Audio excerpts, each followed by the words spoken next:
Hey everybody, welcome to the 1804 show, chapter 2. I'm your host, Dollar Will, and this is 1804 history.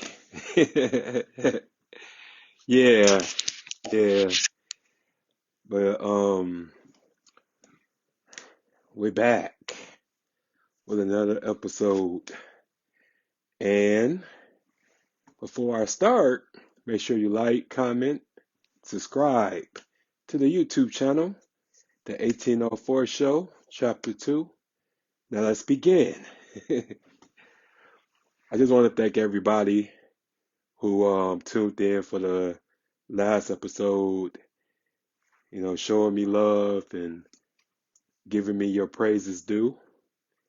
But I just wanted to get back into the history because when I do the history segments, I feel like I'm really empowering the people. So here we go.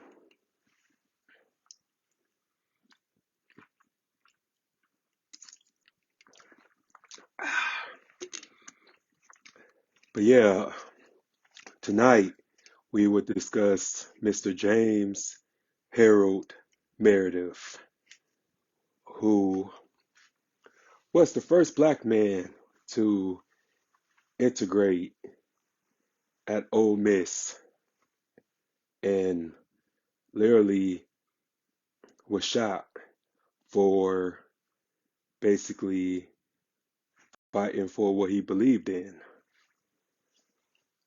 And I tell people this all the time that, we can't be racist by definition,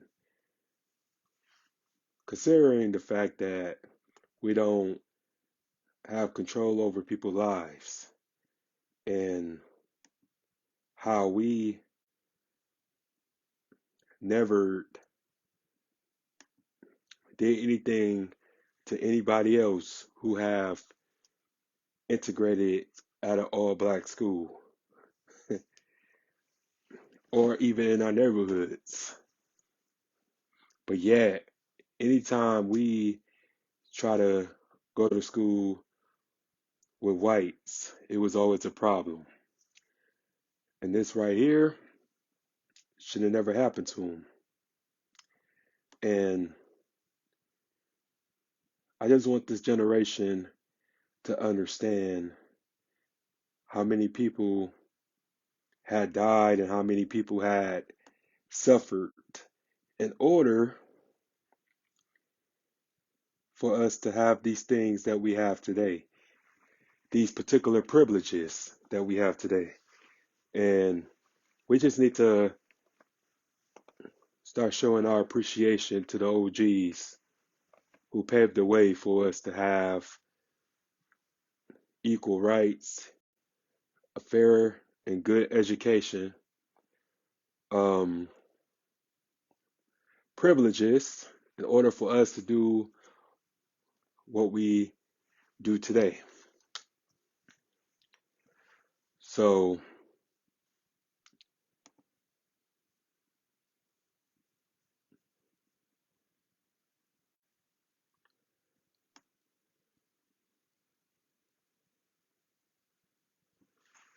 so basically what happened, he was around this time like 29, 30 years old, and he wanted to further his education because he already graduated from high school and he wanted to go to school at an all white school, which was totally segregated.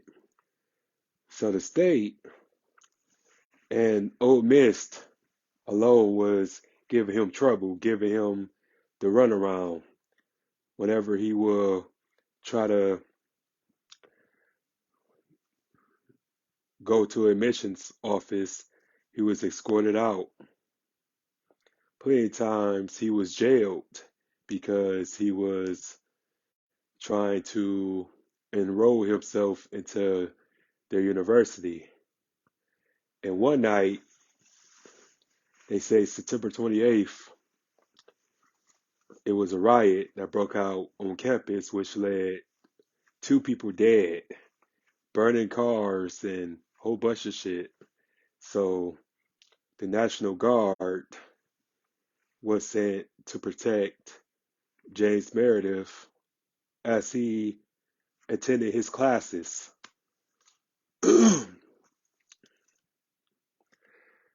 Just the amount of pettiness that this went with him being a college student. And then he wanted to lead a march. Well, he said that it wasn't a march because I watched the interview, but it was a walk. So he decided to take a 220 mile walk from Memphis, Tennessee to Jackson, Mississippi. And he invited all the civil rights leaders at the time, from Dr. King, Stokely Carmichael, and many others, to join him. And at first, they thought, hey man, you walking into a suicide mission. Like, ain't no white people in Mississippi is going to let you just march or walk into Mississippi thinking that you is going to change things. So, as a man who marched and a beat up his own drum, he decided that he was going to do this alone, in which he did. So he marched from Memphis. Then he gets into a town called Hermondale, Mississippi, which he met by Aubrey Norville, who shoots him 3 times, one in the head, one in the chest, and one in the back.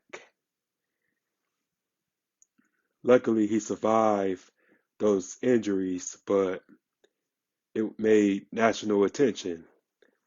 So all the civil rights leaders that he invited in the beginning all met him at the hospital, and they decided to take over his march, well, his walk, but they turned it into a march. So they really infiltrated his march, which he didn't want to do without the conditions of being on his terms, because civil rights leaders, they had a way of infiltrating or intercepting people's movements and plans and stuff like that. Because they did that with the March on Washington. Because the March on Washington at first was an independent thing, and then they blew it up and made it into like their thing, which they took it over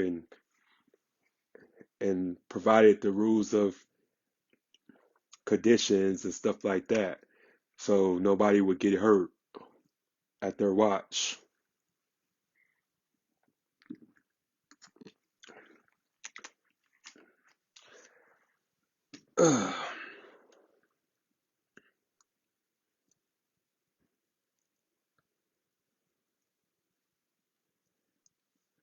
So to make a long story short, this march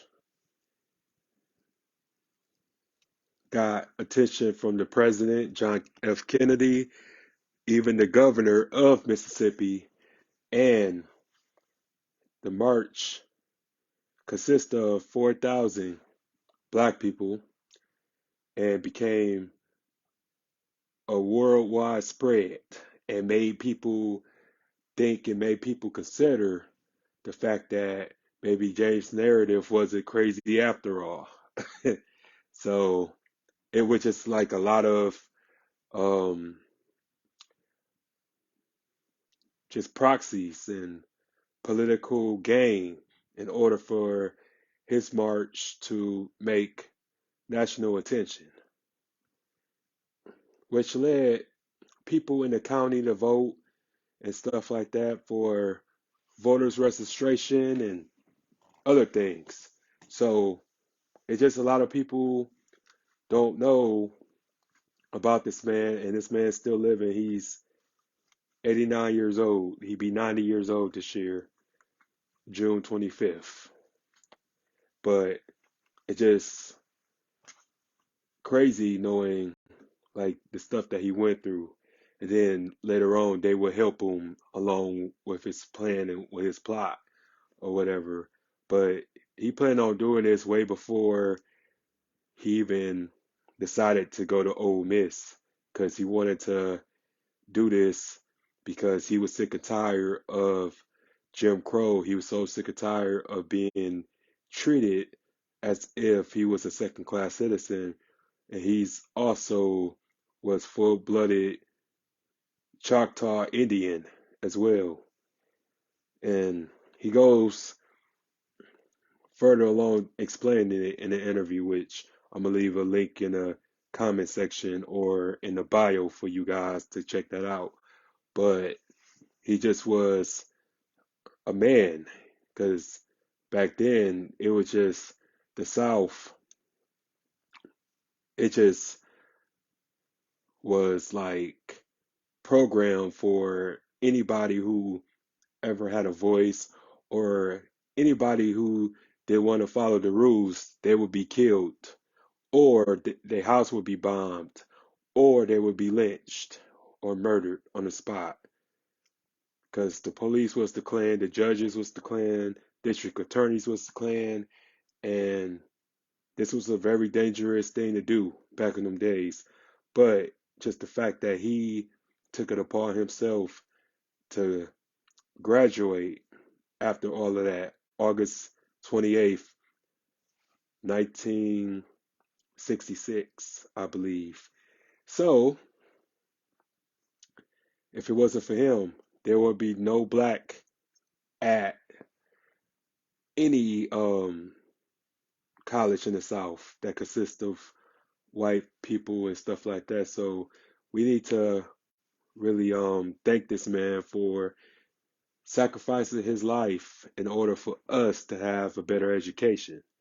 But it's just so many people nowadays just don't care about that. They don't really understand or know the significance of their blessings and their privileges. So they always want to say we're not our ancestors, but our ancestors way more gangster, way more thugged out than we will ever be amongst the people. So we just need to pay homage to these type of people and just really appreciate just the sacrifices that they made in order for us to have the things that we have today. But he went on to, run for Congress. He became a Republican and went to law school at Columbia. He had two wives, Mary June Wiggins, Meredith, and also Judy, also Brooks. And he has four children. But I just want to thank James Meredith, who took it upon himself to be the first, because it's not easy being the first of anything. So for him, I thank him for that, and I love you for that. And just want you to know if you get a chance to see this video, I appreciate your love and your support for the next generation and things like that. But yeah, guys, that's the end of this episode. Make sure you like, make sure you comment, make sure you subscribe to the channel. And if you want to donate to the Cash App, big, medium, small, the Cash App is $, the 1804 show, and I'm out. Peace.